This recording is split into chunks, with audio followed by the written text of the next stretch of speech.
मनहूस आदमी। विजयनगर राज्य के एक गांव में रमैया नामक व्यक्ति रहता था। गांव के सभी लोग उसे मनहूस मानते थे। उनका मानना था कि यदि सुबह उठकर किसी ने सबसे पहले रमैया का चेहरा देख लिया तो उसे पूरे दिन भोजन नसीब नहीं होगा। जब ये बात महाराज कृष्णदेव राय तक पहुंची तो उन्होंने इसकी वास्तविकता जानने का निर्णय लिया। उस रात रमैया को राजमहल बुलाया गया और महाराज के कक्ष के सामने वाले कक्ष में उसके रहने की व्यवस्था की गई। रात भर रमैया उस कक्ष में सोया। अगली सुबह महाराज कृष्णदेव सीधे रमैया के कक्ष में गए और उसका चेहरा देखा।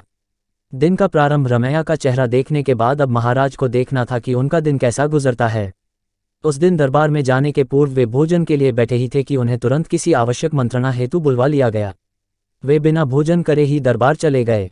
दरबार की कार्यवाही जो प्रारंभ हुई तो देर रात तक चलती रही। दरबार की कार्यवाही समाप्त होते तक महाराज कृष्णदेव राय को जोरों की भूख लगाई थी। जब उन्हें भोजन परोसा गया तो उन्होंने देखा कि उनकी थाली पर मक्खी बैठी हुई है। उन्होंने भोजन छोड़ दिया और अपने शयन कक्ष चले गए। कुछ देर बाद रसोइया जब पुनः भोजन बनाकर लाया तब तक उनकी भूख मर चुकी थी।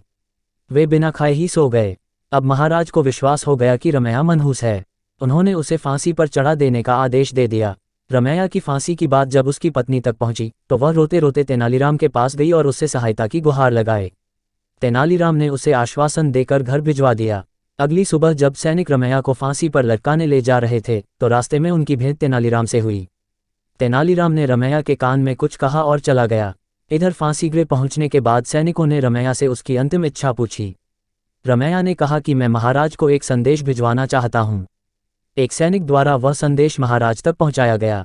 संदेश इस प्रकार था, महाराज, सुबह सबसे पहले मेरा चेहरा देखने से किसी को पूरे दिन भोजन नसीब नहीं होता, लेकिन महाराज आपका मुंह देखने पर तो जीवन से हाथ धोना पड़ता है। बताए ऐसे में ज्यादा मनहूस कौन है। संदेश पढ़ने के बाद महाराज को अपनी अंधविश्वासी सोच पर शर्म आई। उन्होंने सैनिकों से कहकर रमैया को बुलवाया और पूछा कि उसे ऐसा संदेश भेजने का परामर्श किसने दिया था। रमैया ने तेनालीराम का नाम लिया। महाराज तेनालीराम की बुद्धिमत्ता से बहुत प्रसन्न हुए।